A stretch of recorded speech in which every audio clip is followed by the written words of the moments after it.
everyone, welcome back to my channel. For today's video, we are going to talk about nouns. Salom Bahama, Juma Mubarak Bahamaton. Happy Friday everyone. Have a blessed Friday to each one of us. Shistivava Piatit sa dilabas sen. So our topic for today is about nouns. Okay? Nouns in Russian will be Существительные. In Tajik will be Исмҳо. Understood?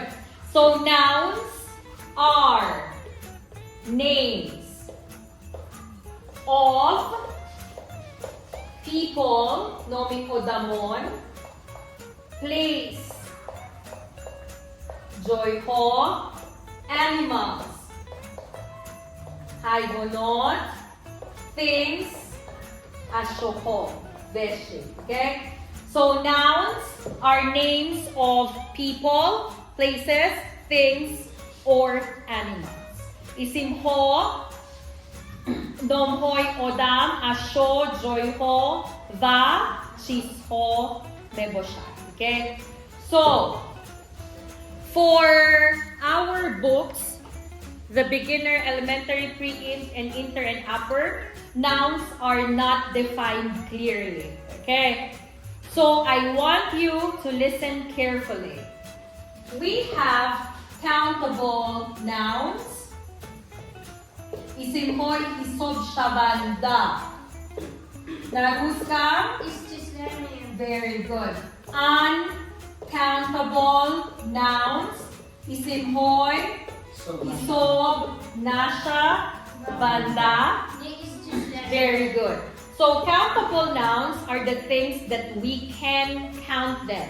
Shtuk ba shtuk, mimoshem shitat. Okay? Uncountable nouns are the things that we cannot count. Minimoshem shitat. Maybe they are very small or watery in form.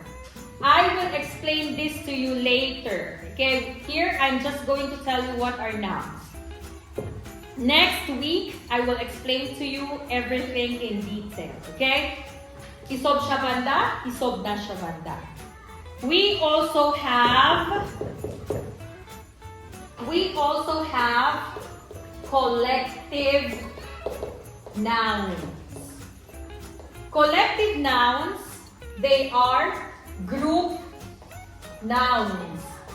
What are group nouns? Shitay sa adna, yo adnu, but made up of many people. Example, family. Family is a collective noun, kolektivni. Why? Family, shitay sa adin, but mother, father, children, grandmother, itagdalin are parts of the family. You understand? Another example of collective noun, team, commander. In one team, we have a lot of football players. How many football players are in one team? How many? Are you sure? Are you sure? Okay. Another example is band. Musical band. We have guitarist, we have singer like One Direction, the favorite of Dilnoza. You understand what I mean? Collective nouns, they are counted as one, but many people are part of this. Class. One teacher and 20 students, example. You understand me? Then other than this, we have, look, we have proper noun and we have common noun. Proper noun is, look, iPhone. Common noun, phone. Proper noun, Hannah. Common nouns, teacher. You understand? Proper noun is Imoy anik. Host. How do you host? Host. Very good.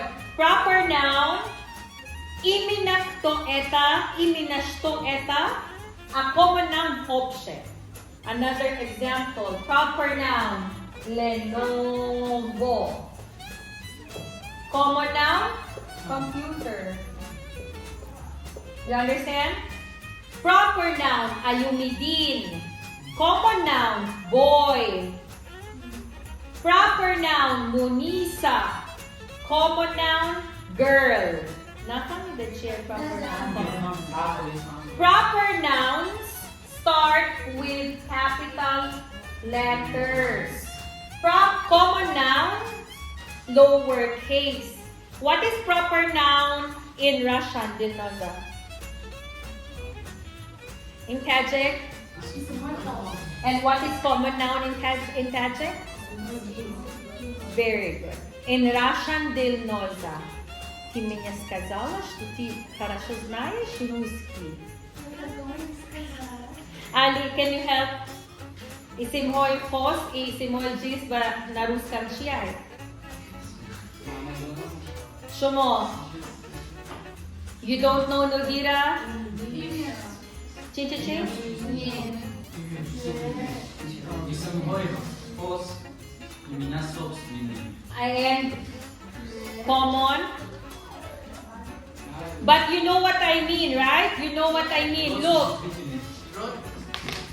Yes, look.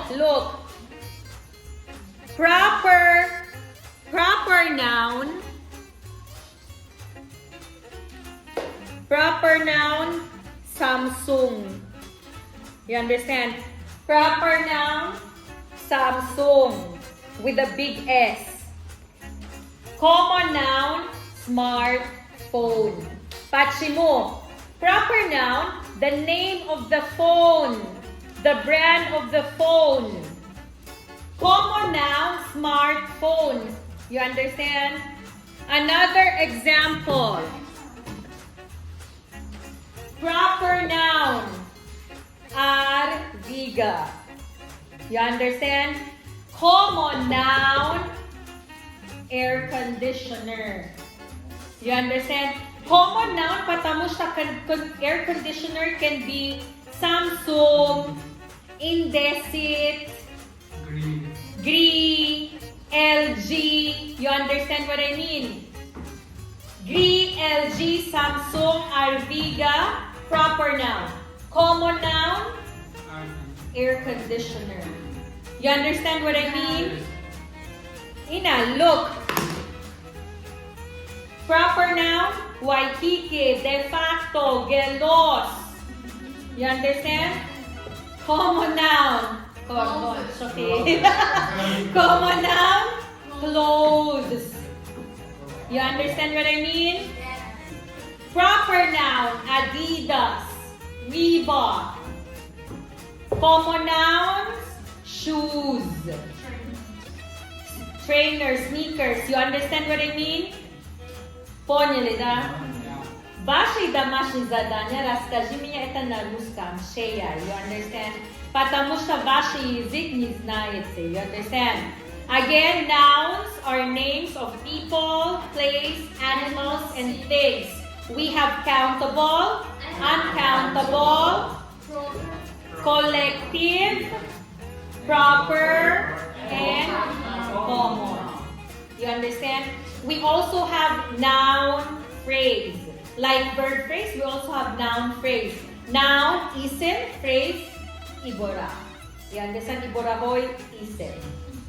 You got my point? Like in one sentence, Hannah, Joshua, and Ali. You understand? Noun phrases. Formulae, homework, common and proper noun, you need to explain to me in Russian. Do you have any question? No. Stop. Tell me if it is a noun or a verb. Okay? Tell me if it is a noun or a verb. Stand up, Morodova. Cell phone. Cell phone, noun. Very good. Mobile ni telephone noun. Next, Jasurbek. Fork.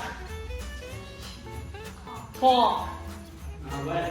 Next, Washing machine. Very good. Next. Jerilyn. Next. Very good. Mr. Joshua. Faridun Learning Center.